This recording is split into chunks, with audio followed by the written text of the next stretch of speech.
Bien, buenas tardes. En la parte de hoy vamos a trabajar con la síntesis de los triglicéridos y vamos a hacer en realidad una especie de resumen en relación a la digestión, a la absorción y en relación a la síntesis propiamente de los triglicéridos. Luego vamos a pasar a los cuerpos cetónicos y finalmente vamos a terminar con el colesterol. Empezamos entonces el diálogo de hoy con la síntesis de los triglicéridos. Nosotros habíamos visto la semana pasada el tema de la digestión y absorción de los lípidos. Y traigo esta lámina que presentamos la semana próxima pasada en razón de que muchas de las cosas que aquí estamos observando en esta lámina se van a repetir consecutivamente en la síntesis. Nosotros podemos observar aquí que a nivel de la luz intestinal, después de la ingesta de los alimentos, la enzima lipasa pancreática que se encuentra a nivel de intestino convierte a los triglicéridos en dos estructuras importantes o en dos metabolitos importantes. Los ácidos grasos libres que estamos señalando con el puntero y formas de diacilglicerol. Primero la 1,2-diacilglicerol y con la acción de la enzima, nuevamente la misma lipasa pancreática, se va a convertir este 1,2-diacilglicerol en dos monoglicéridos y ulteriormente van a actuar enzimas como la isomerasa que nos va a producir 1-monoglicerol y glicerol. Pero en todo momento nosotros vemos aquí a una lipasa. En este caso es la lipasa pancreática, la lipasa intestinal. Y observamos nosotros cómo la mayor parte de los triglicéridos pasan a nivel del epitelio, pasan el epitelio intestinal a nivel de la célula intestinal en un porcentaje bastante alto, que es el 72%. Otro porcentaje, que es alrededor del 6%, pasa nuevamente también como dos monoglicéridos y un 22% aproximadamente pasa como glicerol al interior de la célula intestinal. Luego aquí, como pueden ustedes observar, hay un fenómeno de reesterificación y esta reesterificación por la vía del 1-monoglicerol y por la vía del ácido fosfatídico y por la vía de la glicerol quinasa van a convertir a estos 1 o 2 monoglicéridos, los van a convertir en kilomicrones, los van a asimilar, se van a asimilar en los kilomicrones ya como triglicéridos nuevamente y luego migrar a los vasos linfáticos y hacia la vena porta. Mientras que un porcentaje, un tercio casi, que ocupa casi el 22%, pasa a la vena porta como glicerol. Esta vía de esterificación, de degradación y de reesterificación es una vía que la vamos a verse repetir en otras circunstancias y en otros momentos como los que vamos a precisar. Pues bien, los acilgliceroles constituyen la mayor parte de los lípidos corporales y el triglicérido es el principal lípido de almacenamiento a nivel del tejido adiposo. Pero él no está siempre fijo allí en el tejido adiposo, sino que se moviliza a través de lo que vamos a denominar los FFA, que no son otra cosa que los ácidos grasos libres, que son una fuente muy, muy importante de combustible. y como los vamos a ver, forman parte de dos depósitos. El depósito de DAL1 y DAL2, o DAL1, DAL2, o DAL1 o DAL2, que van a jugar un rol importante a nivel de la producción de energía importante para todos los tejidos. Y eso lo tenemos nosotros esquematizado aquí en este esquema. Entonces nosotros vemos que el metabolismo de los triglicéridos a nivel del tejido adiposo es aparentemente idéntico, pero tiene sus variantes o sus aspectos totalmente distintos que lo hacen que sea diferente. Observamos aquí en este caso a una glucosa proveniente de los hidratos de carbono o probablemente de la fructuosa o probablemente también de las proteínas. Pero tenemos aquí a la glucosa nosotros en este momento a nivel sanguíneo. Y a nivel de la sangre, la insulina, como ustedes bien lo conocen, juega un rol importante para que esta glucosa pase al interior de la célula. Y en este caso, está pasando al tejido adiposo. Y en el tejido adiposo, pues esta glucosa se fosforila, se convierte en glucosa 6-fosfato y sufre o vive la vía glicolítica. Una parte de esta vía glicolítica va a caminar hacia la síntesis o hacia la producción de acilcoenzima A, mientras que otra parte importante se va a convertir en glicerol 3-fosfato a nivel de la vía glicolítica. Este glicerol 3-fosfato junto con la acilcoenzima A y el glicerol fosfato propiamente dicho, se reesterifica o se esterifica y se convierte, como estamos mirando aquí, en triglicéridos. Y esta acción de los triglicéridos, una vez formado, permite que una enzima muy importante, que es la hormona sensible o la lipasa sensible a hormonas, lleve a cabo la lipólisis propiamente dicha y produzca los ácidos grasos libres. O, por el otro lado, produzca al glicerol. Si ustedes observan aquí, los ácidos grasos libres forman un fondo, un depósito. Este es el depósito que está de alguna manera circulando libremente o depositado libremente allí en el tejido adiposo propiamente dicho.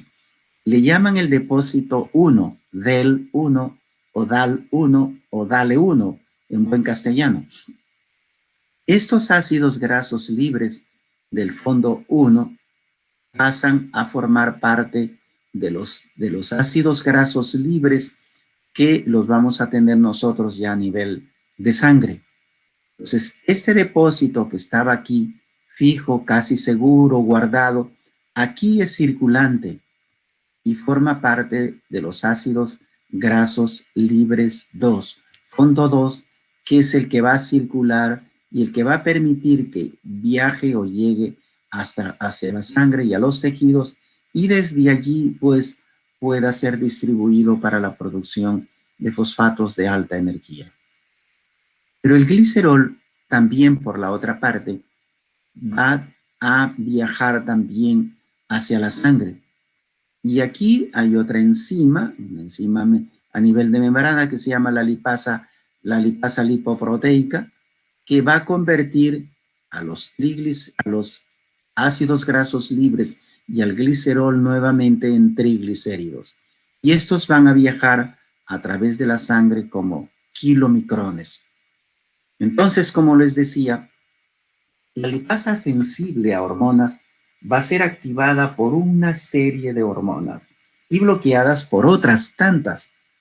Por eso se llama lipasa sensible a hormonas. Y es activada por la adenocorticotropina, la tirotrofina, el glucagón, la adrenalina o epinefrina, la norepinefrina o noradrenalina, y la vasopresina, y es inhibida por la insulina, la prostaglandina E1 y el ácido nicotínico. Entonces, esa es la forma como hemos visto nosotros que se produce la hidrólisis prácticamente de los lípidos y la reesterificación de ellos consecuentemente. Entonces, el tejido adiposo es muy importante. En realidad, el tejido adiposo es la principal reserva de triglicéridos en el cuerpo. Y no solo de lípidos. El tejido adiposo, en el caso de las damas, por ejemplo, constituye siempre una reserva de estrógenos que está permanentemente allí y que tiene una durabilidad más grande en relación a los estrógenos circulantes. Por eso es de que cuando se practican liposucciones a nivel abdominal en las mujeres, estas pierden la última reserva de estrógenos que tenían en alguna parte del cuerpo humano y que les permitía pues mantenerse con la función continuada y de reserva que producen pues allí los estrógenos. Y este tejido adiposo, como vamos a ver, es súper sensible a la insulina, muy sensible. Entonces, los triglicéridos se almacenan en el tejido adiposo en gotitas de lípidos y están pasando continuamente entre reesterificación e hidrólisis. Estos dos procesos, como hemos visto, son complementarios, pero son totalmente diferentes. Entonces, casi todos los factores nutricionales, metabólicos y hormonales van a participar aquí en lo que vamos a denominar la gran regulación por parte de las enzimas que estamos mencionando. Y lo que les explicaba hace algunos minutos con el depósito del 1 y del 2, existen pues dos procesos que determinan la magnitud de un fondo común en el tejido adiposo, pero concretamente a nivel de los ácidos grasos libres. Depósito 1 y depósito 2, que van a hacer que existan casi siempre pues cifras circulantes de ácidos grasos libres en sangre y que exista también un depósito de reserva para los fines consiguientes. Y esto tiene un efecto bastante importante pues a nivel de los otros tejidos como el músculo, el hígado y otros que hacen uso de estos ácidos grasos libres circulantes. El tejido adiposo, además, tiene a dos hormonas importantes, muy importantes. Uno es la leptina y el otro es la adipocnectina, perdón. Estas son adiposinas que juegan un papel muy importante en lo que vamos a denominar las funciones endocrinas del tejido adiposo. La leptina, por su parte, va a regular la homeostasis de la energía al estimular el uso de la energía y limitar la ingesta de los alimentos. Y esto es muy importante. Si no tuviéramos leptina, la ingestión de los alimentos puede ser descontrolada y estaríamos comiendo repetidas veces porque no tendríamos el regulador. Entonces la misma grasa se regula o se autorregula en realidad para no ingerir demasiado y no tener la obesidad correspondiente. La otra hormona es la adiponectina. Ella modula el metabolismo de la glucosa y de los lípidos a nivel muscular y hepático y aumenta la sensibilidad de los tejidos a la insulina. Entonces, estas son las funciones, lo que acabamos de ver nosotros, son las funciones hormonales del tejido adiposo, entre otras funciones que se le conocen. Les decía entonces que teníamos tanto a los ácidos grasos libres como al glicerol. Entonces, el suministro de glicerol, en este caso, o el aporte de glicerol 3-fosfato, va a regular la llamada esterificación. Y en este gran control, la enzima lipasa sensible a las hormonas va a controlar la lipólisis. Como decíamos inicialmente, los triglicéridos se sintetizan a partir de la acilcoenzima A y del glicerol 3-fosfato. La enzima glicerol sinasa no expresa aquí la función que haría en otros tejidos a nivel del tejido adiposo. Y el glicerol, en este caso, no puede ser utilizado para suministro de glicerol 3-fosfato y debe obtenerse, como hemos visto en el esquema, de la glucosa mediante la glucólisis. Eso lo hemos visto inicialmente en la lámina número 2. Segundo, los triglicéridos se hidrolizan por esta lipasa sensible a las hormonas, que forma, como ya hemos visto, los ácidos grasos libres y el glicerol. Se dice de que el glicerol no puede utilizarse y que ingresa a la sangre y es captado y transportado hacia otros tejidos como el hígado y los riñones, en donde hay esta enzima, que es la gliceroquinasa activa, y que es la que permite que los ácidos grasos libres pues puedan ser utilizados, el glicerol y los ácidos grasos libres sean utilizados por estos tejidos en la producción de fosfatos macroérgicos. Entonces, como hemos visto, siempre vamos a tener un continuo proceso de lipólisis y de reesterificación dentro del tejido graso, dentro de la grasa. Y esto es muy importante, como ya lo hemos visto, para que se pueda llevar a cabo la esterificación y la reesterificación. Otro aspecto importante también es la glucosa. Cuando existe un aumento en la utilización de la glucosa por el tejido adiposo, el flujo de los ácidos grasos libres se reduce.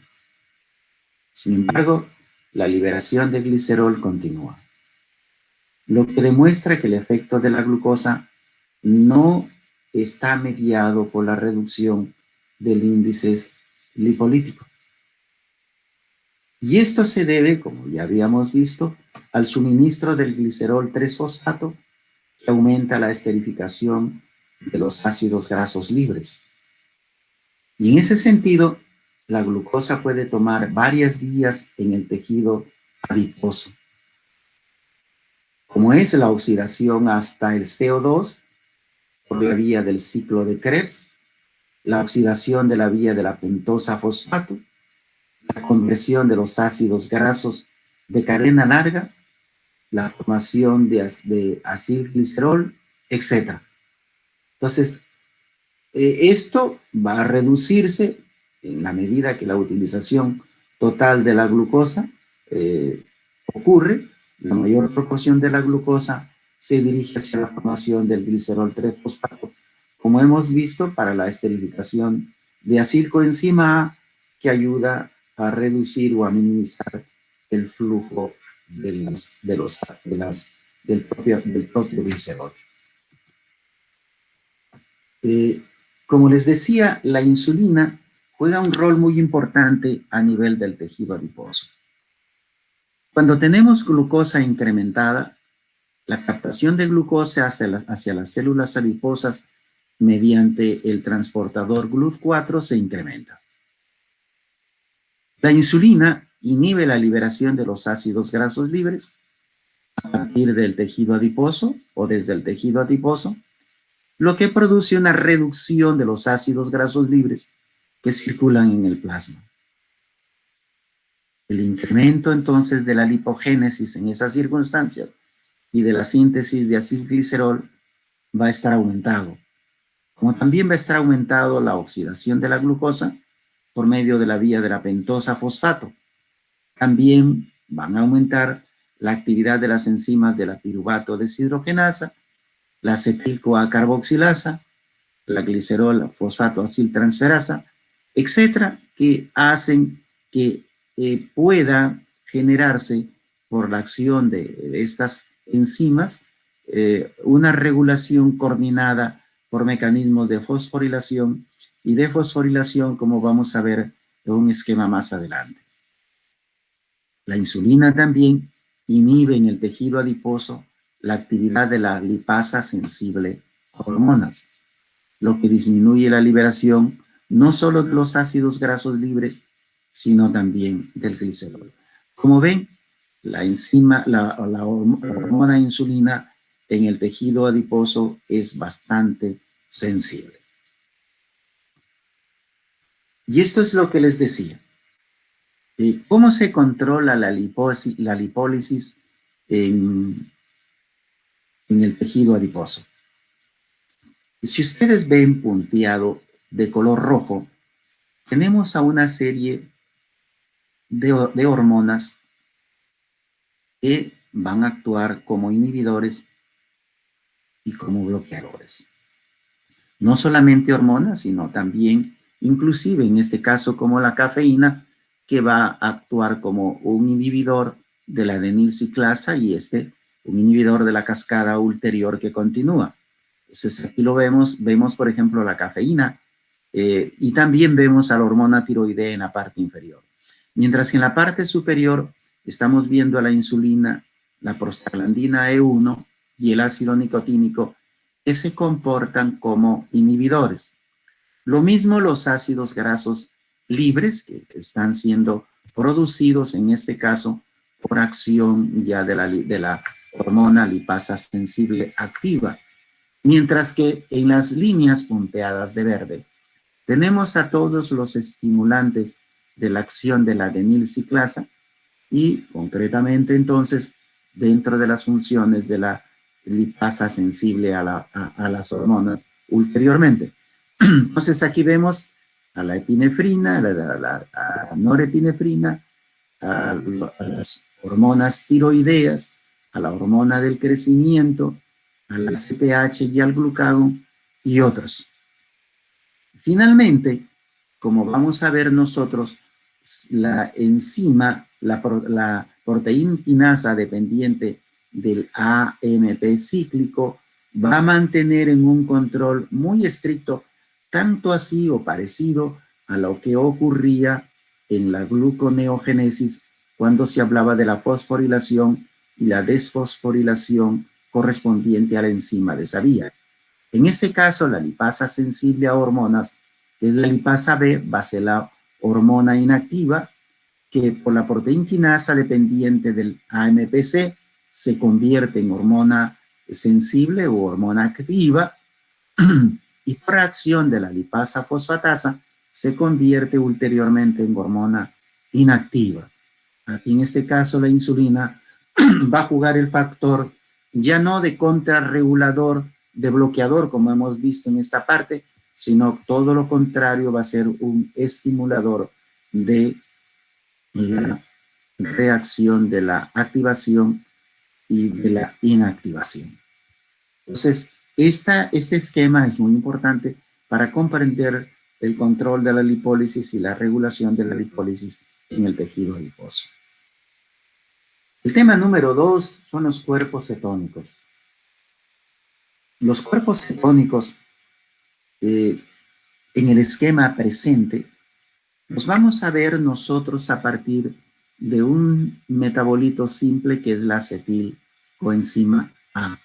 Metabolito que lo vemos frecuentemente en varias de las rutas.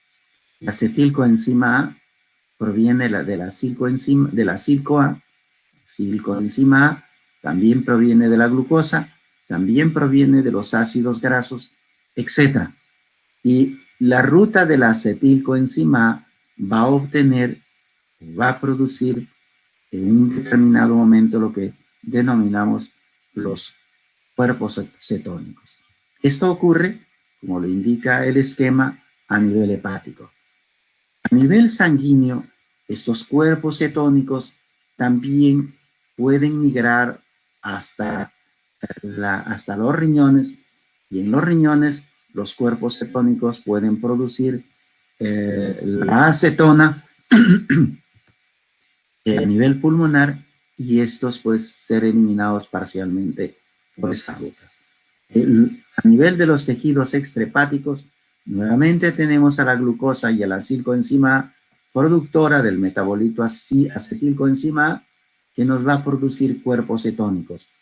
Una parte de esto va a formar parte de la conversión, los llamados cuerpos cetónicos, y otra parte va a volver al denominado ciclo de Krebs o el ciclo de los ácidos carboxílicos. Igual, nuevamente nosotros tenemos a nuestros ácidos grasos libres, la acción de la acilcoenzima A sintetasa, produciéndonos en este caso acilco-A. Esta acilco-A nos va a producir la acetilcoenzima A. Nuestra acetilcoenzima A va a convertirse o va a llegar hasta esta parte como acetilcoenzima A. Una parte va a ir al ciclo de Krebs y otra parte va a ir por la acción o por la participación de la HMG-CoA sintetasa, la hidroximetilglutarilcoenzima A sintetasa, y nos va a producir el 3-hidroxi-3-metilglutarilcoenzima A, o simplemente HMG-CoA, como nosotros lo conocemos rutinariamente.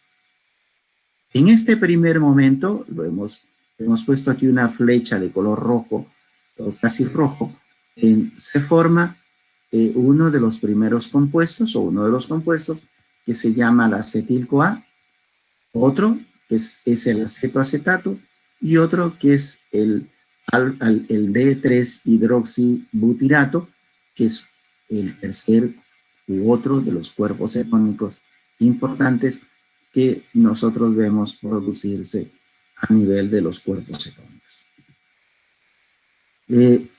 Para remarcar nuevamente las diversas interrelaciones, una vez que tenemos el acetoacetato, este puede convertirse de manera espontánea en acetona, es un cuerpo cetónico, o puede convertirse en este otro producto que denominamos el D3-hidroxibutirato.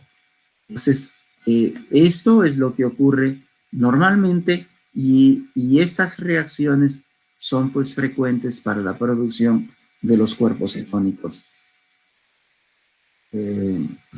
respectivamente.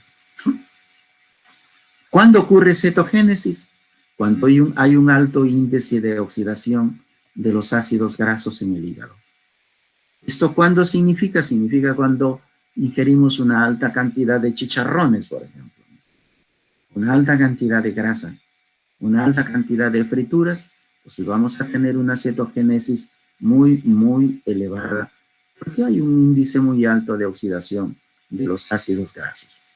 Entonces, en condiciones metabólicas relacionadas con un alto índice de oxidación de grasas, de ácidos grasos, el hígado produce considerable cantidad de acetoacetato, de hidroxibutirato y beta-hidroxibutirato, y consecuentemente el acetoacetato pasa por descarboxilación espontánea para formar la acetona. Y tenemos aquí, en este caso, pues, a nuestros tres cuerpos cetónicos frecuentes que se producen en el cuerpo. La cetogénesis, entonces, repetimos de nuevo, ocurre cuando hay un alto índice de oxidación de los ácidos grasos en el hígado.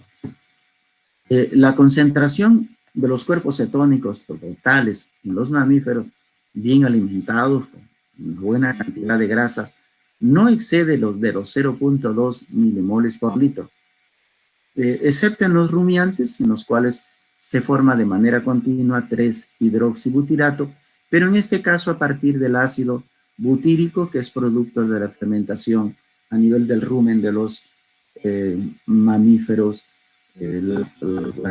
lactóferos. A nivel de los tejidos extrahepáticos, se utilizan como sustratos respiratorios. Entonces, aquí hay un flujo neto de cuerpos cetónicos desde el hígado hasta los tejidos extrahepáticos y que da como resultado la síntesis hepática cuando hay junto a una utilización muy baja de los mismos. Y todo lo inverso ocurre a nivel de los tejidos extrahepáticos. Un aspecto importante es que la 3-hidroximetilglutaril coenzima A, la HMG-CoA, es un intermediario importante en la vía de la cetogénesis. En este caso, las enzimas de las cuales depende la formación de los cuerpos cetónicos están relacionados sobre todo a nivel mitocondrial. Dos moléculas de acetilcoenzima A formados en la beta-oxidación se condensan para formar acetil-CoA por medio de la reversión de la enzima tiolasa. Y aquí está todo lo que ocurre ulteriormente con la cetoacetilcoenzima A y la acción de la hidroximetilglutarilcoenzima A. Bien. Los cuerpos cetónicos tienen una función. Sirven de combustible para los tejidos extrahepáticos. Un mecanismo enzimático activo que produce acetoacetato a partir de acetilcoenzima A hepática, una vez que se forma, pasa directamente, de manera directa, hacia el citosol, donde se usa como, aun cuando sea una vía menos activa, como precursor de síntesis del colesterol. Pero eso explica cómo existe una producción neta de cuerpos cetónicos hepáticos. Y a nivel de los tejidos extrahepáticos, el acetoacetato se activa hacia acetoacil-CoA por medio de la succinil-CoA, acetato-CoA transferasa. Entonces, esta es otra ruta que nos permite a nosotros contar a nivel de los tejidos extrahepáticos con este combustible. En la mayor parte de los casos, la cetonemia se debe a un incremento de la producción de cuerpos cetónicos hepática, más que a una deficiencia de su utilización a nivel de los tejidos extrahepáticos. Sin embargo, aun cuando los tejidos extrahepáticos oxidan con facilidad el acetoacetato, el 3-hidroxibutirato, la acetona es difícil de oxidar en vivo y en mayor parte se elimina por vía pulmonar. Otro aspecto importante es la cetonemia moderada, que viene a ser la pérdida de cuerpos cetónicos por medio de la orina.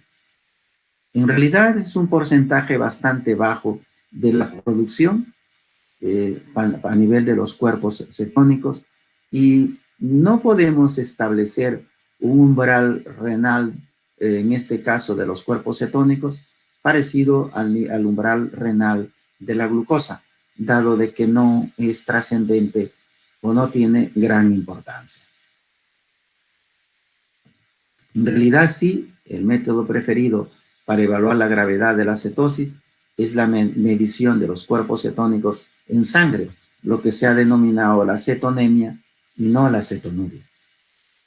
La cetonuria no nos da a nosotros valores importantes que nos permitan decir, ah, caramba, aquí las cosas están yendo mal, están yendo mal.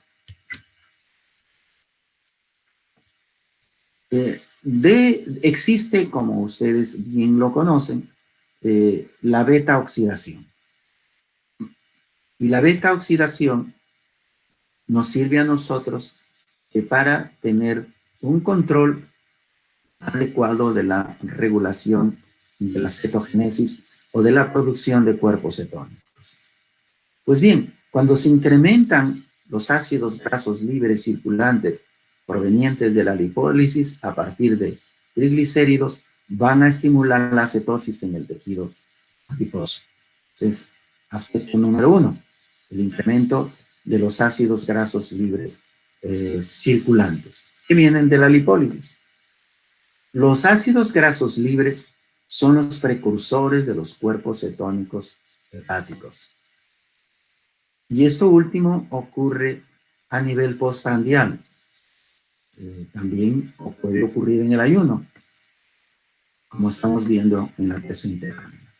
Entonces, aquí hay una regulación que se cumple en el ítem 1, en el ítem 2, en el punto 2 y en el punto 3, que muestran 3 pasos importantes de la vía del metabolismo de los ácidos grasos libres que determinan la magnitud, la mayor o menor cuantía de cuerpos cetónicos a nivel del metabolismo que ocurre tanto a nivel del tejido adiposo como lo que ocurre a nivel hepático. Lo de a nivel sanguíneo no es trascendente esa regulación. Bueno, esto es para decirnos también la participación de la malonilcoenzima A y de la acetilcoenzima A carboxilasa, que juega también un rol muy importante con la enzima carnitina palmitoil transferasa 1 y que forma parte también de la regulación de la síntesis de los cuerpos cetónicos. Creo que ya hemos insistido bastante en los ácidos grasos libres que vienen desde las células hepáticas y cómo es que estos se esterifican y cómo es que estos viajan a través del colesterol y de las lipoproteínas de muy baja densidad y cómo es de que la beta oxidación juega aquí en este caso un rol importante en la regulación de la producción de los cuerpos cetónicos. Aquí, en manera de resumen, este esquema nos permite ver nuevamente de nuevo a la cilcoenzima A, el tema de la beta oxidación y la producción ulterior de la cetoacetilcoenzima A y de la producción de cuerpos cetónicos con la participación de la ruta de la carnitina palmitoil transferasa que acabamos de mencionar en el esquema en la lámina anterior.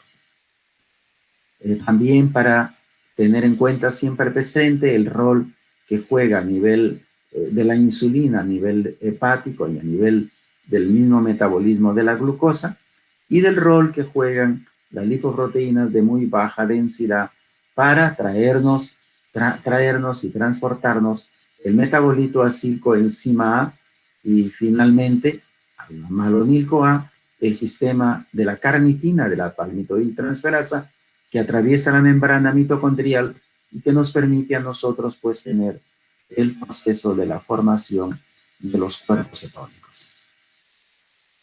Bueno, esto está explicado ya en la lámina anterior del rol que juega la acetilcoenzima A en la beta oxidación y finalmente un mol de palmitato implica la producción neta de 106 mol de ATP mediante la beta oxidación y producción del CO2 a nivel del ciclo del ácido cítrico, mientras que solo se producen 26 moles de ATP cuando el acetoacetato es el producto terminal y solo 21 mol cuando es el 3-hidroxibutirato. Entonces, la cetogénesis no es más que un mecanismo que permite al hígado oxidar cantidades crecientes de ácidos grasos dentro de las restricciones de un sistema que está muy cercano a la fosforilación oxidativa. Y lo que continúa son conceptos. Es la cetonemia, presencia de cuerpos cetónicos, de cuerpos cetónicos en cantidades mayores en sangre y orina. La cetonemia tiene un valor, ya lo vamos a ver, y la hipercetonemia pues está por encima de ese valor. La cetonuria, aquí hay un error de escritura, no es la cenonuria, es la cetonuria, significa cuerpos cetónicos en orina en cantidades mayores o mucho más grandes a las que normalmente se pueden pensar. La cetosis entonces mide tanto la hipercetonemia como la hipercetonuria. El otro concepto es la cetoacidosis, que ocurre cuando hay una cantidad muy grande de ácido acetoacético e hidroxibutírico que permite la pérdida de la amortiguación catónica a pesar de que haya una producción de amoníaco adecuada por el riñón. Agota la reserva alcalina, produciendo cetoacidosis, y es muy frecuente en la diabetes mellitus que no está controlada. La forma más sencilla de medir la cetosis se presenta en la inanición, cuando no estamos ingiriendo cantidades de alimentos normales, estamos en huelga de hambre. Implica agotamiento de los carbohidratos disponibles acoplado con la movilización de los ácidos grasos libres, que son los que participan en su producción. Se dice que se presenta en la diabetes mellitus, en la toxemia gravídica de los ovinos y en la lactancia vacuna. Pues se produce, sin embargo, una cetosis fisiológica cuando hay una alta ingesta de grasas, cuando hay un ejercicio intenso durante el estado de posabsorción. Y estos son los valores que les decía. En condiciones normales, la concentración de cuerpos cetónicos es bastante baja. Como ven, es de apenas 1 miligramo por 100 mililitros en sangre. Y la eliminación urinaria siempre es menor a esta cantidad. Siempre es menor a 1 miligramo por decilitro en 24 horas. Cuando aumenta el metabolismo de las grasas y disminuyen los carbohidratos, se alcanza una concentración sanguínea anormales. Aquí en este caso se llamaría ya no tanto cetonemia, sino hipercetonemia. Y se eliminan cuerpos cetónicos en orina. Estamos hablando de una cetonuria y se instala un cuadro llamado cetosis. La cetosis es causada por una producción entonces aumentada de cuerpos cetónicos hepática, que es el principal formador, o por la utilización disminuida a nivel de los tejidos extrahepáticos. Ya le hemos visto que se presenta en la diabetes grave, en la inanición, en los procesos de anestesia general, por una dieta mal balanceada, alta en grasas y muy baja en carbohidratos. Entonces son las hiperchicharronadas o las superchicharronadas que se ingieren en determinadas circunstancias.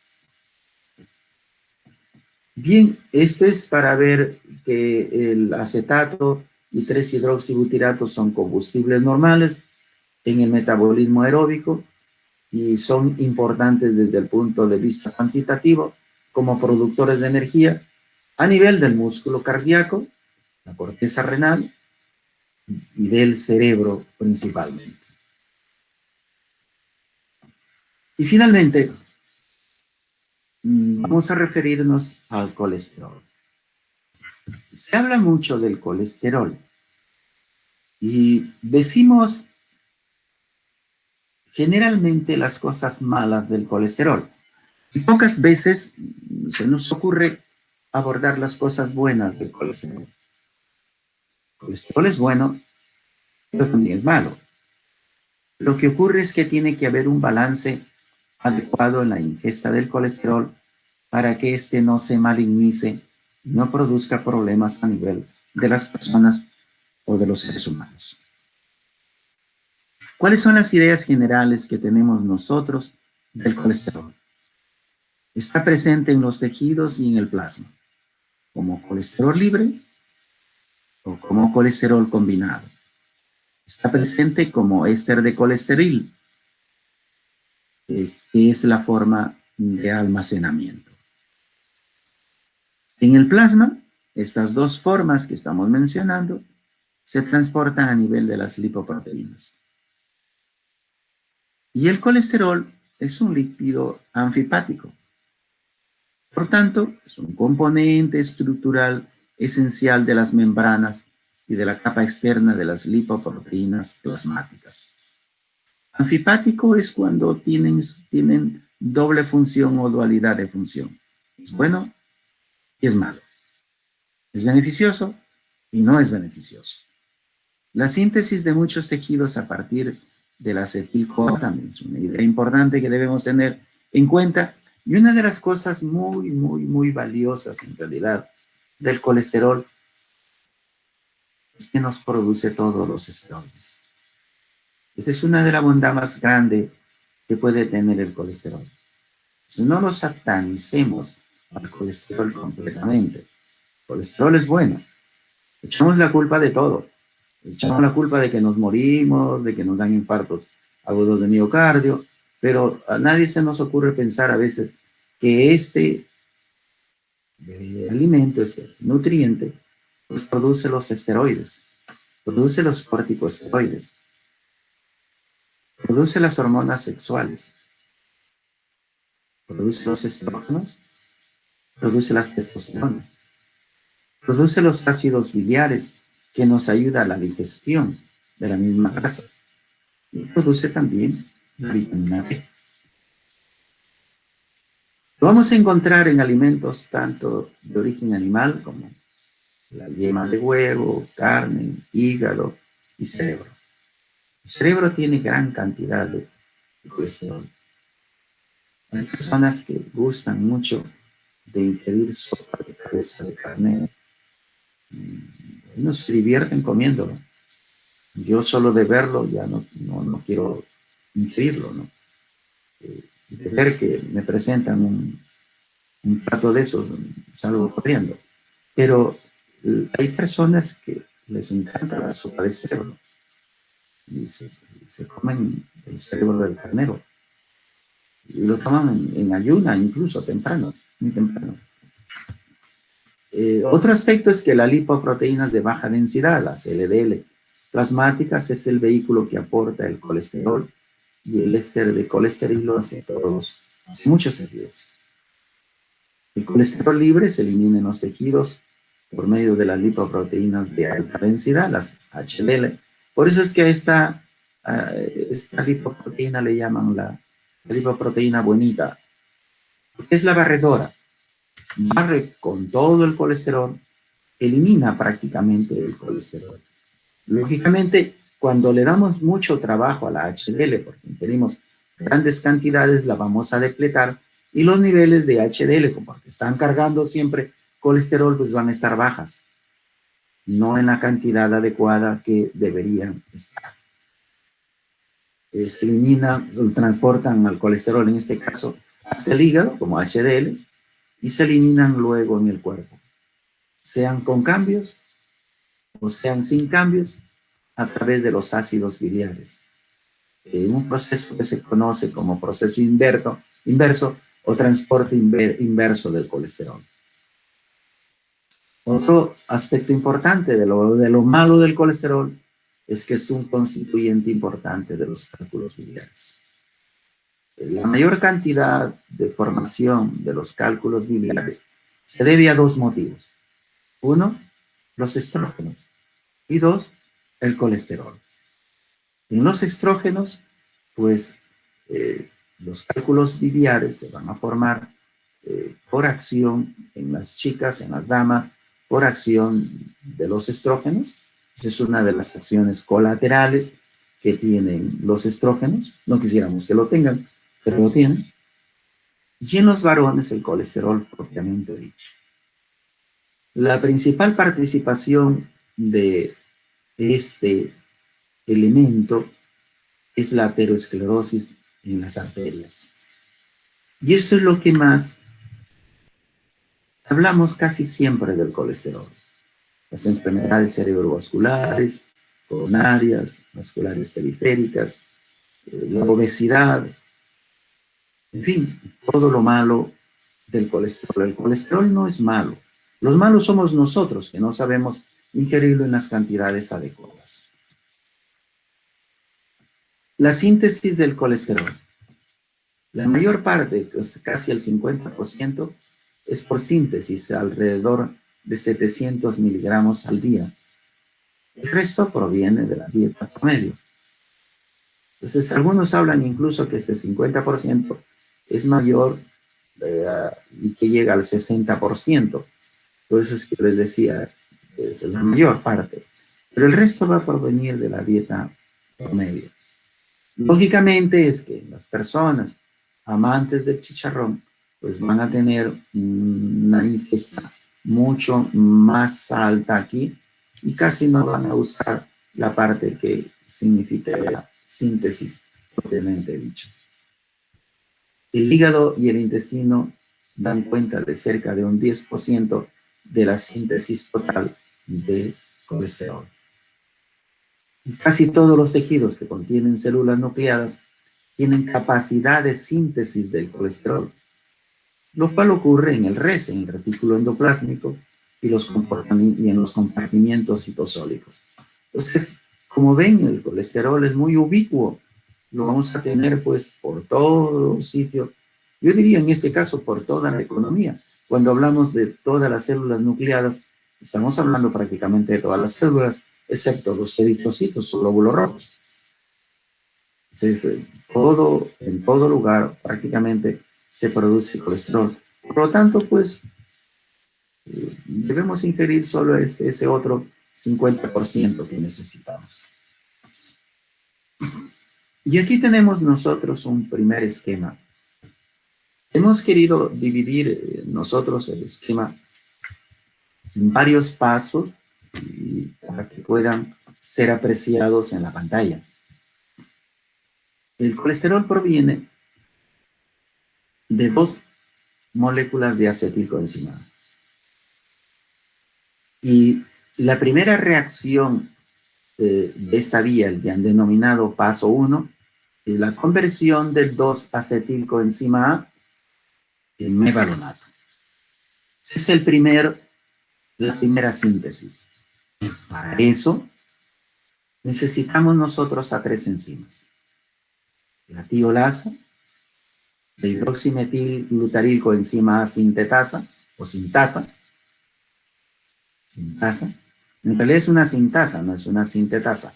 Las sintetasas se llaman así sintetasas porque requieren energía, mientras que las sintasas no requieren energía, no requieren ATP. Como están viendo ustedes aquí, es una reacción hidrolítica, una reacción donde lo que ingresa es una moleculita de agua para darnos el 3-hidroxi-3-metilglutarilcoenzima HMG-CoA, o 3-hidroxi-3-metilglutarilcoenzima A. Y finalmente tenemos a una tercera hormona, la hidroximetilglutarilcoenzima A reductasa. Esta enzima es muy importante, muy importante. Esta es una enzima reguladora. Entonces, la primera importancia es que la hidroximetilglutarilcoenzima A es una enzima reguladora. Como decimos aquí, es el principal paso regulador en la vía de la síntesis del colesterol y es el sitio de acción. Esa es la segunda razón. La segunda razón la están viendo ustedes aquí. Para poder utilizar el bloqueo de esta enzima y dar las denominadas estatinas, que son inhibidores de la hidroximetilglutarilcoenzima reductasa. Entonces tiene dos importancias: su regulación, 1, y 2, la posibilidad de revertir la producción, de bloquear la producción del colesterol de las dos moléculas de acetilcoenzima A. Miren, bloqueamos casi la primera, casi prácticamente toda la vía. Aquí estamos dejando sin acción a dos enzimas por acción de la HMG-CoA reductasa y la producción del mevalonato. No se va a producir entonces mevalonato. El paso 2 es la síntesis del mevalonato, que ya lo teníamos, hacia las primeras unidades de isoprenoides activas. Entonces, el mevalonato me va a dar por acción 1, 2, 3, 4 enzimas. 4 enzimas me va a dar a mí las unidades de isoprenoides. La quinta enzima tiene otro rol. En realidad aquí terminaría para nosotros, este es otro rol, la isopentenil pirofosfato isomerasa, pues me da HMG-CoA por un lado y el 3,3-dimetil difosfato. Me interesa para otros fines, quizás para el uso de la HMG-CoA ulteriormente. Pero estas enzimas, la mevalonatoquinasa, la fosfamevalonatoquinasa, la difosfamevalonatocinasa y la difosfato mevalоnato descarboxilasa, 3 cinasas y una descarboxilasa, estamos viendo nosotros la salida de nuestro dióxido de carbono con fosfato de alta energía, me va a formar las denominadas unidades isoprenoides. Y la unidad isoprenoide en este caso es el isopentenil difosfato. Aquí lo tenemos. Isopentenil difosfato. Ulteriormente, en el paso 3, 6 unidades isoprenoides forman el escualeno. 3 de estas unidades que hemos visto anteriormente, las unidades isoprenoides activas, 6 unidades de esto me van a producir o nos van a producir el escualeno. Y para que esto se lleve a cabo, pues tenemos una transferasa, otra transferasa, otra transferasa, y la escualeno sintetasa, e incluso aquí la misma transferasa que nos van a producir finalmente el escualeno, vía primaria de producción de gerenacilfosfato, farnesildifosfato y finalmente el escualeno. Y al final, nosotros tenemos la formación del lanosterol. El lanosterol está por aquí, síntesis del lanosterol, le hemos puesto con rojito nosotros aquí. Pues nosotros tenemos toda la ruta metabólica aquí. La aceticoenzima A, la síntesis del mevalonato, las unidades isoprenoides, acuérdense que se formaron 6, la formación del escualeno, la acción de la escualeno epoxidasa, la acción de una óxido escualeno lanosterol ciclasa, etcétera, para darnos a nosotros el lanosterol. Un complejo realmente bastante extenso de cómo es que se lleva a cabo la formación química de todo este proceso. Lo que nos interesa entonces es que finalmente nosotros tenemos, desde el punto de vista médico me refiero, tenemos el otro paso que es después de la formación anterior, de la formación del lanosterol, que lo tenemos aquí. Y finalmente, nosotros tenemos aquí el colesterol producido.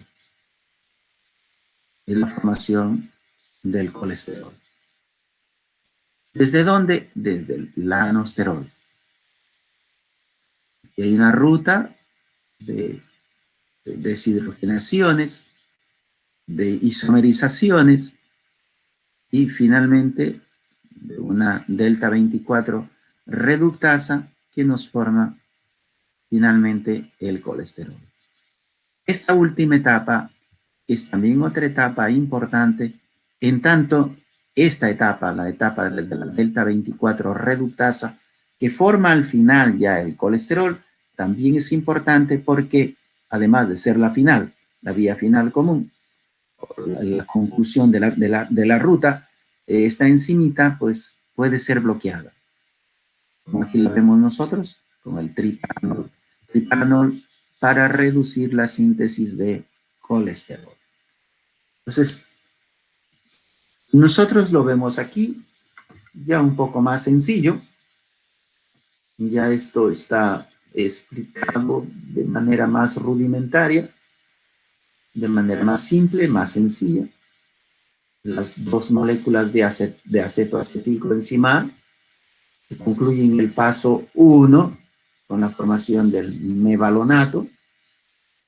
Para recordar aquí en este momento de que la mevastatina, colesterol, la mevastatina y el colesterol, la vastatina, pueden bloquearme esta vía o este momento importante. Nosotros vamos a entregarle una lista de medicamentos al final que sirven para esta parte de la ruta.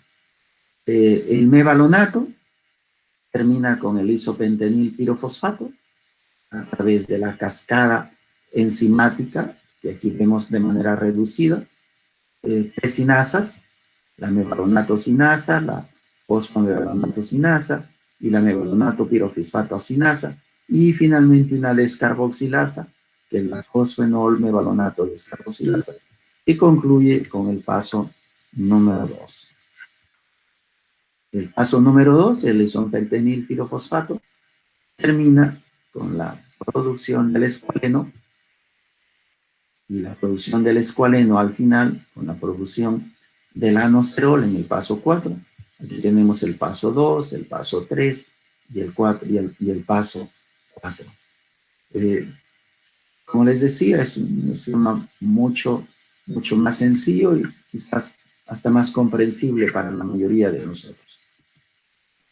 El anesterol, que era el paso 4, termina con el paso 5, con la producción del colesterol propiamente dicho, con la participación de la delta 24 reductasa. Y aquí, para hacerles recordar que también es una vía en donde se puede utilizar para el tratamiento correspondiente de las hipercolesterolemias. Y bien, la regulación entonces de la hidroximetilglutaril-coenzima reductasa controla la síntesis del colesterol, como les había dicho en el esquema inicial. Pero además de la hidroximetilglutaril-coenzima, el ayuno disminuye la actividad de la hidroximetilglutaril-coenzima reductasa, aquí nos faltó la O, reduciéndose la síntesis del colesterol. El mevalonato y colesterol se inhibe en el hígado por la hidroximetilglutaril-coenzima reductasa. El esterol oxigenado deprime la síntesis de nueva reductasa.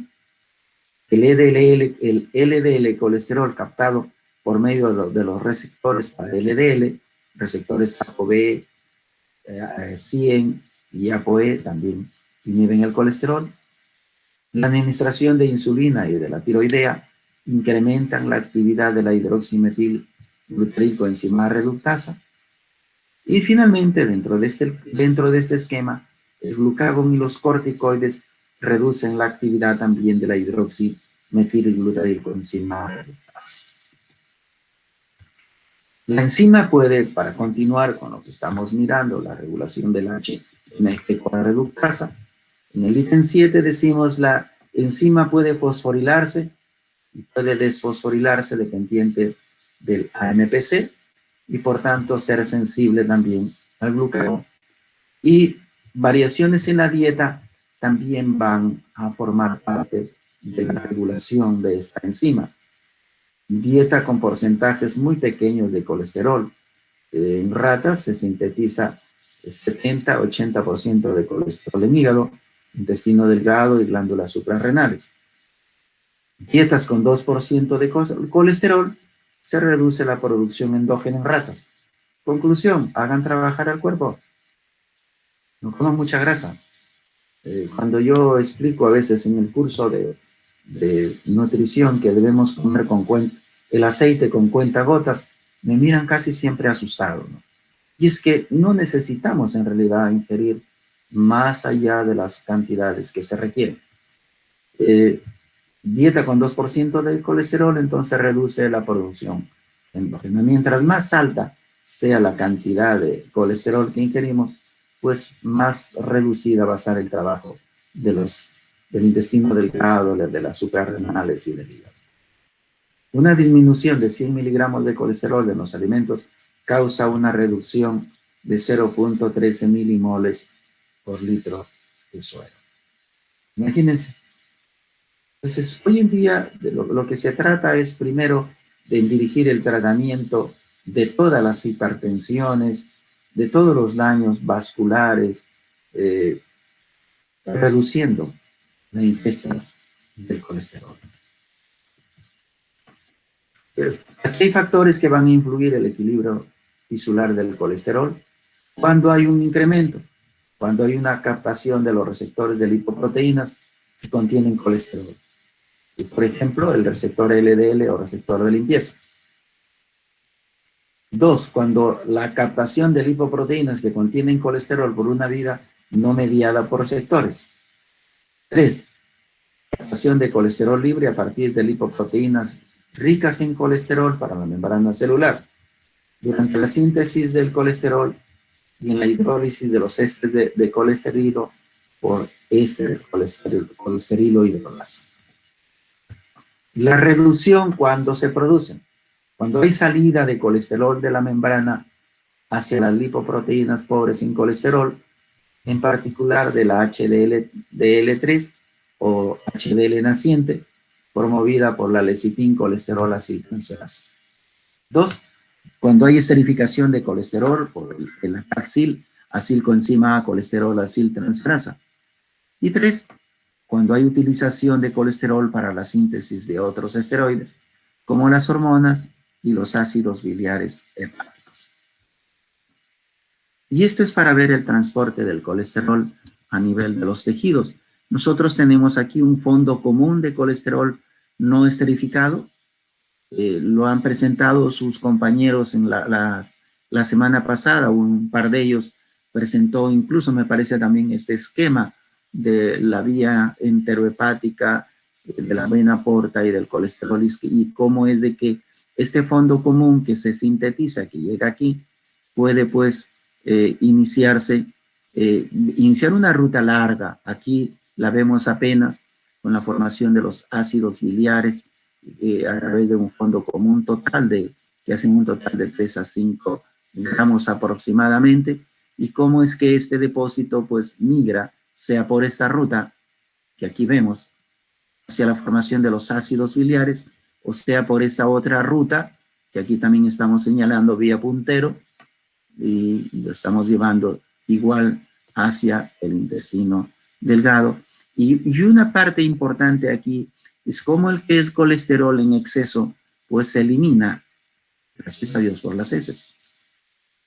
Y también a través, como vía intermediaria, por los ácidos biliares, la formación de ácidos biliares, que también pues son eliminados vía heces. Pero otro porcentaje importante, pues forma parte de una especie de retroalimentación a través de los kilomicrones. Aquí tenemos a un kilomicrón constituido por triglicéridos, ésteres de colesterol y colesterol propiamente dicho, y lo vemos nosotros aquí nuevamente, retornando a la recirculación hepática. O sea, no todo se elimina aquí, sino que parte de este colesterol pues regresa y retorna hasta la vía correspondiente. Igual, acá tenemos varios retornos. Los triglicéridos lo tenemos aquí nuevamente, provenientes de las ILDL, en este caso. ¿Cómo es que retornan? Al fondo común. Por acá nuevamente lo vemos, con ésteres de colesterol y colesterol, lo vemos nuevamente, retornando hacia el tejido hepático. Y así sucesivamente.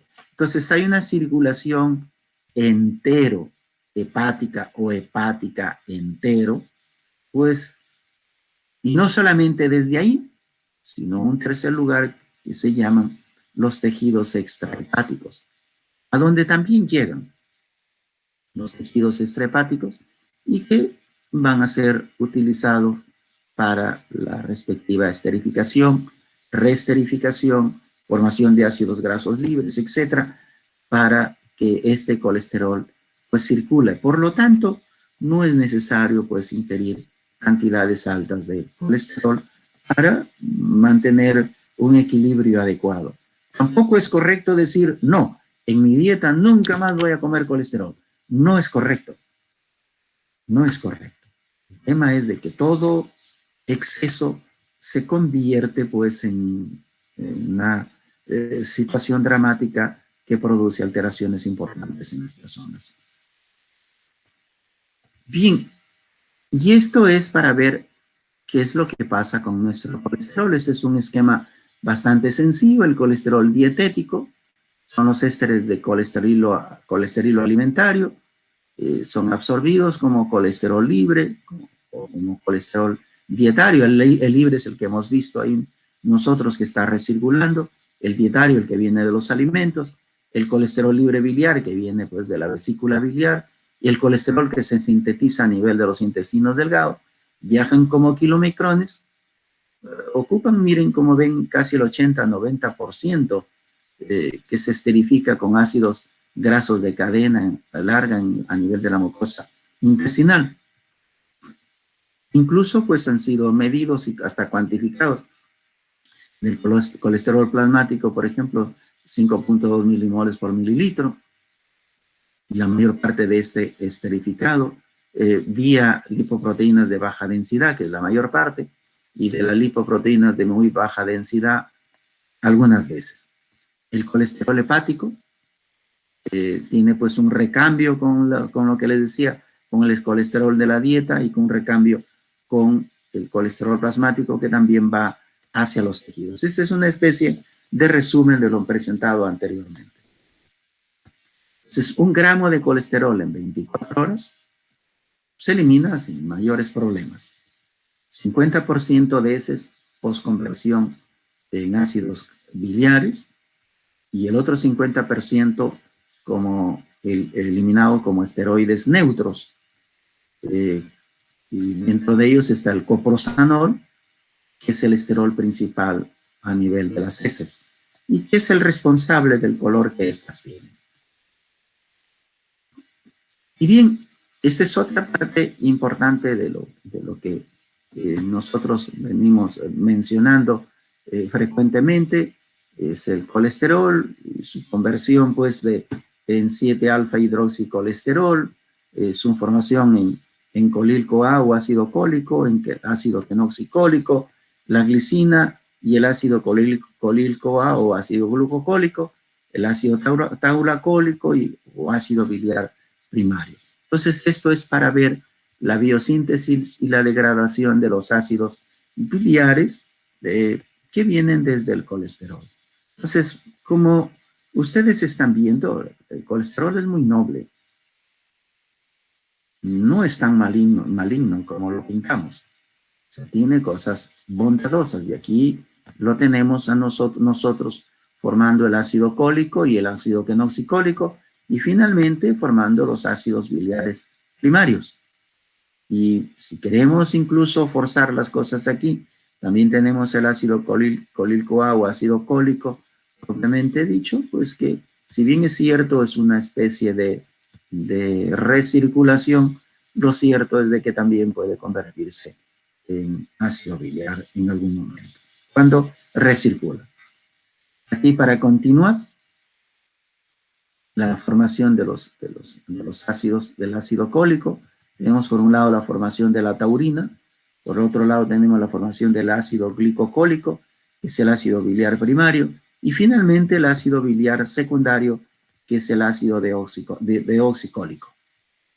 Acá igual, el ácido tauracólico se conjuga y me da formación del ácido fitocólico, que es otro ácido biliar secundario.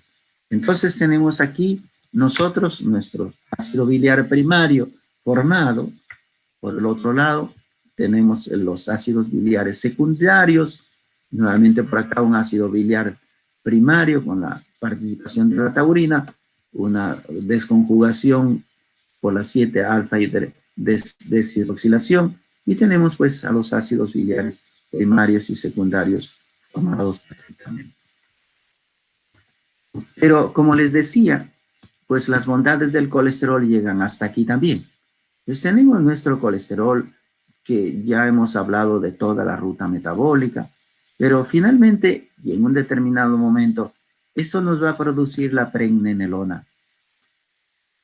La pregnenolona es el precursor. En realidad, el precursor propiamente dicho es el colesterol, pero el precursor inmediato de la progesterona es la pregnenolona. Entonces aquí nosotros tenemos a la progesterona aquí ya formada. Y como ven, la progesterona es la madre del cortisol, es la madre de la testosterona, es el origen de los mineralcorticoides y de la corticosterona, y la testosterona produce el estradiol, y los mineralcorticoides, la cortisona y los mineralcorticoides, producen pues a la aldosterona, que es un mineralcorticoide.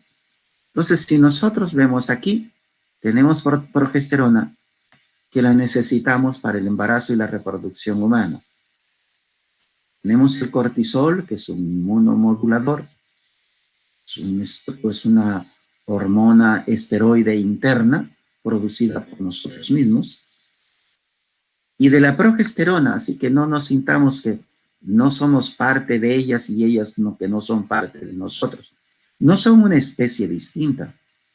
Nosotros nos sonreímos a veces mucho, de alguna manera no muy adecuada en realidad, cuando nos sentimos súper varones o súper mujeres. No existe eso. No existe. Y aquí está la prueba. Es la pregnenolona, la matriarca de la progesterona. Para los que se sienten súper machos, que dicen que tienen testosterona, que son varones, pues esta testosterona proviene de la progesterona. Y para las chicas que se sienten súper ellas, poco tienen algo también que compartimos mutuamente. La testosterona es la matriarca del estradiol, y el estradiol son los estrógenos, que los necesitan también para la reproducción humana, y es todo aquello que incluso nos da la silueta. La silueta de las chicas es la que nosotros conocemos, y la silueta de los varones pues es la que nosotros conocemos, merced ¿a quién? Al colesterol. Entonces no le echemos la culpa al colesterol de todo lo malo. Lo que ocurre, repito, es de que no somos educados, en realidad no tratamos de ser honestos con nuestros propios alimentos, pues ingerimos mayores cantidades de los que realmente necesitamos. Bien, y aquí viene toda una serie de situaciones problemáticas del colesterol. Es lo que generalmente nosotros observamos de manera frecuente. Entonces, cuando hay aumento de los lípidos, se producen enfermedades coronarias. Y las enfermedades coronarias, pues se pueden presentar por un incremento de las lipoproteínas de muy baja densidad, o un incremento de las lipoproteínas de baja densidad, y así sucesivamente, a predominio de uno o a predominio de otro. Lo cierto es de que hay un incremento de las proteínas. Cuando hay aterosclerosis prematuras graves, es porque tenemos lipoproteínas de muy baja densidad, muy elevadas, y las LDI, las intermedias y las de baja densidad, también altas. Ejemplo, la diabetes mellitus juvenil, la nefrosis lipídica, el hipotiroidismo. La hipocolesterolemia es característica del hipertiroidismo, por si acaso. Tenemos, acá tenemos al hipotiroidismo con incremento de LMD y LDI-LB, pero es necesario conocer que la hipercolesterolemia la hipocolesterolemia es característica del hipertiroidismo, es decir, lo contrario a lo que estamos viendo en la línea que está en el centro. ¿Cuáles son los factores que incrementan el colesterol? Si bien es cierto, los hereditarios tienen un factor muy importante, esto puede ser controlado cuando controlamos esto. La ingesta de mantequilla, las margarinas sobre todo, la grasa de aceite de coco, la grasa de aceite de palmera, es decir, todos los ácidos grasos saturados. Y además, cuando tomamos mucha o tenemos una ingesta muy alta de azúcar, le coloco una taza de 250 mililitros, 5 cucharadas de azúcar. Pues como todos los días Coca-Cola, 3, 4 veces al día, me acabo el litro, la botella de 2 litros, 3 litros de Coca-Cola solito. Que contiene sacarosa, y los que creen que comiendo solamente fruta van a evitar el grave problema de los azúcares. Pues no es así, ambas cosas, como estamos viendo, incrementan los triglicéridos. Factores que reducen el colesterol, pues el ácido linoleico, todos los alfa y los omegas, el aceite de cacahuate, la semilla de algodón, maíz, soya, y lógicamente dentro de todos estos, el aceite más importante es el de oliva. Y las razones son estas: hay un incremento de la excreción de colesterol intestinal, hay un aumento en la oxidación del colesterol en ácidos biliares, los ésteres de colesterol o de ácidos grasos poliinsaturados son metabolizados más rápido por el hígado y otros tejidos que aumentan el recambio y la excreción, y hay un desplazamiento de la distribución del colesterol plasmático hacia los tejidos por incremento de un índice catabólico de lipoproteínas de baja densidad. Hay además factores aterógenos adicionales: el tabaquismo, la obesidad, la falta de ejercicio, la hipertensión arterial propiamente dicha, la ingesta de agua blanda en oposición a la agua dura. Hoy en día, las conductas han variado enormemente. Tienen muchas razones de por qué hacerlo así, pero lo real es de que el agua blanda ha reemplazado a la llamada agua dura completamente. ¿Cuál es el agua blanda? El agua embotellada, el agua destilada o bidestilada, las gaseosas, las aguas que son vendidas. Cuando yo era niño, simplemente cogía la manguera que estaba en el jardín de mi casa y de ahí bebía todo el agua que quería.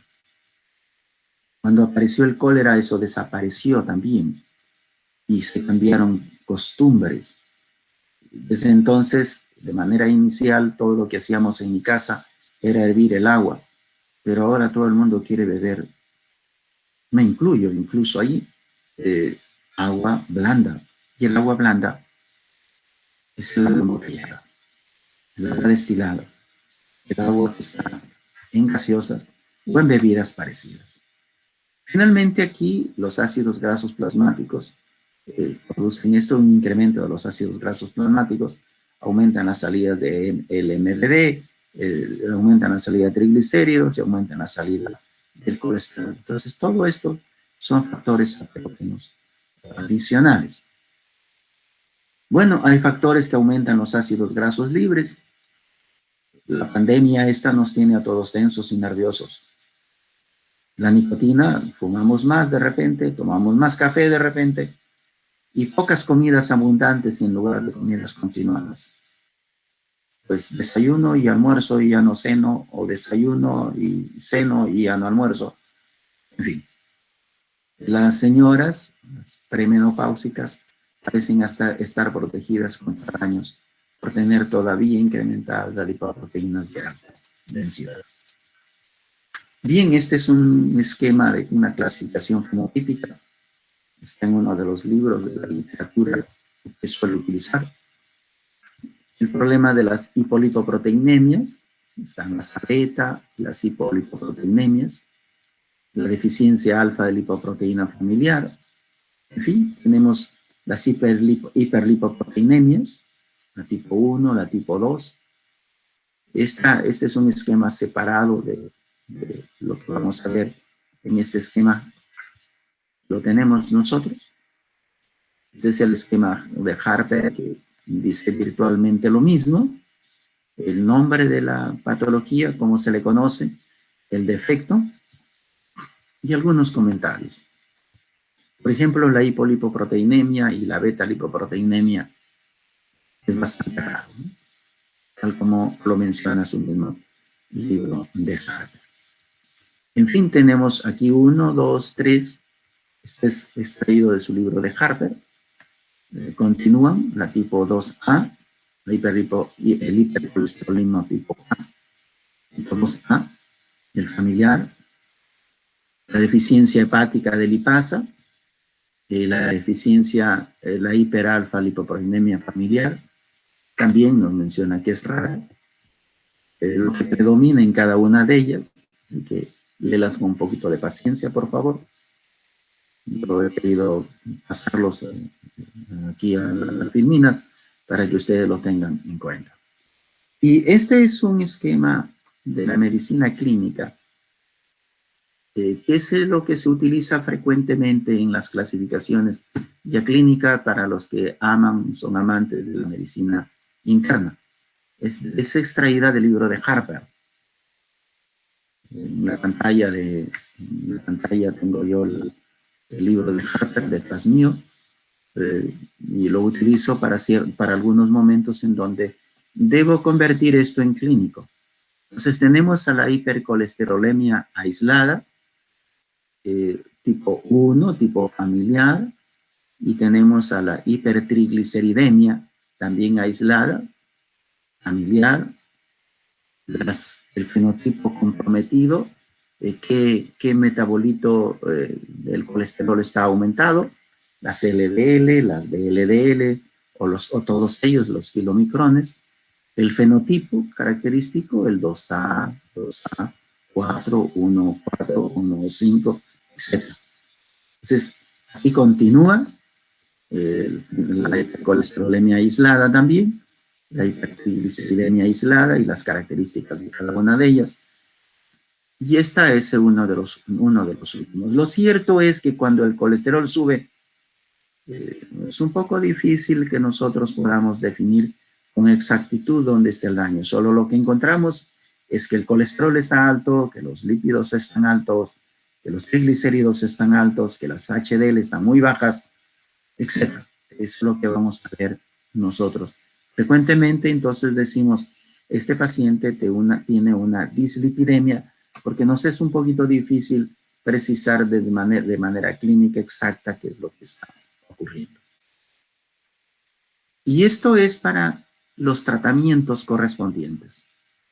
Les decía que les iba a dejar aquí algunos fármacos y dosis. Entonces, aquí tenemos en primer lugar a los inhibidores de la reductasa de la HMG-CoA, de la HMG-CoA reductasa. ¿Qué es lo que ocurre? ¿Quién está reducido? Las LDL en este caso. ¿Y cuáles son los efectos secundarios de estos medicamentos? Mialgias, artralgias, transaminasas altas, dispepsias, y se contraindica en estos casos insuficiencia hepática aguda, causa de disfunción renal, etc. Entonces, aquí tenemos nosotros a todos estos inhibidores de la reductasa, de la HMG-CoA reductasa. Lovastatina, pravastatina, simvastatina, fluvastatina, atorvastatina y rusovastatina. Y aquí están las dosis, las cantidades que debemos prescribir nosotros. Entonces, aquí hablamos de lovastatina entre 20 a 80 miligramos en 24 horas, generalmente repartidas en tomas en la mañana y en la noche. Casi todo esto es igual. Significa que si le doy 40 miligramos, le doy 20 miligramos en la mañana, 20 en la noche. Si le doy 80, estoy dando 40 en la mañana y 40 en la noche. Igual con los otros inhibidores de la reductasa. Entonces, no hay un solo inhibidor de la HMG-CoA reductasa, como han visto en el esquema. Lo que pasa es que en el esquema no podemos ponerlos a toditas, ¿no? Pero aquí tienen ustedes los inhibidores de la HMG-CoA reductasa. Igual, los inhibidores de la absorción del colesterol, que hace que desde el inicio no absorba el colesterol, sino que lo elimine. Pues la ezetimiba es uno, los fijadores de los ácidos biliares, dentro de los cuales está el colestipol, el colesevelan y la colestiramina, sus dosis aquí, qué lipoproteína está afectada usualmente, cuáles son los efectos secundarios y cuándo no utilizo. A mí no se me ocurriría utilizar fijadores de ácidos biliares como la colestiramina, por ejemplo, en un paciente que tiene cálculos biliares. Sería una locura. O que tiene un tumor extrahepático o intrahepático, sería una locura. Voy a generar estreñimiento, malestar gástrico, náuseas y vómitos enormemente. Y encima, ¿de qué me sirve? Pues que lo administre si es de que las vías biliares están obstruidas. El ácido nicotínico, pues, inhibidores del ácido nicotínico, estos son sus efectos secundarios. Rubefacción, te pones colorado, rojo como cangrejo. Dice que puede aliviarse un poco con ácido acetilsalicílico, la aspirina, y que también produce úlceras pépticas, hepatopatías y gotas. El ácido nicotínico, hay dos formas, de liberación inmediata y de liberación sostenida, o hay dos presentaciones. Así se llama ácido nicotínico de liberación rápida y el otro de liberación sostenida. Ese es el nombre genérico. Los hay, lógicamente, nombres comerciales específicos, ¿no? Y aquí están también las dosis, y aquí en este caso son cada 8 horas aproximadamente. Las dosis repartidas, las dosis de 1 gramo, o lo que queramos nosotros administrar de acuerdo a las indicaciones, hay que repartir las dosis. Igual, hay fármacos de liberación sostenida, los derivados del ácido fíbrico, el gingiforosilo, estos son fibratos en realidad. Y también están finalmente los aceites de pescado. Generalmente, pues aquí están los aceites omega 3, todo lo de aquellos pececitos negros que a muchos no nos agrada o no nos gusta. De manera general, también hay una serie de drogas hipolipémicas que aquí están mencionadas. Esto es de otro texto, es otra clasificación, pero generalmente es lo mismo. Lo que dice Harrison o Harrison en los esquemas anteriores de color azul, pues aquí está, digamos, lo resumido, pero más general. Aquí está también igual con dosis, la lovastatina, pravastatina. Algunas dosis se repiten y otras de repente tienen alguna variación debido a la fuente y al tipo de droga que se está recomendando. Nuestra bibliografía, en este caso, hemos agregado a Baines porque ha sido consultado también, y Harrison, Harrison que tienen a mi espalda, y los de siempre, los tres de siempre, que es la parte de bioquímica pura para mí, Leninger igual, y para lo que a veces lo veo muy confuso, pues suelo leerlo en bioquímica de la UNA, que es como el coquito para cualquier persona que no está,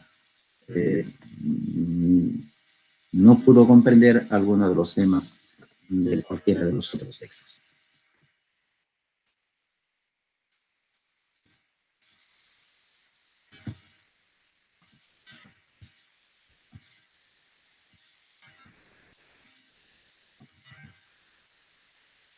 Bien, chicos, espero no haberlos cansado.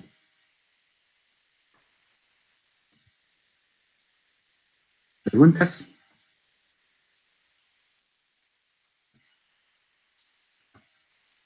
¿Tenemos preguntas?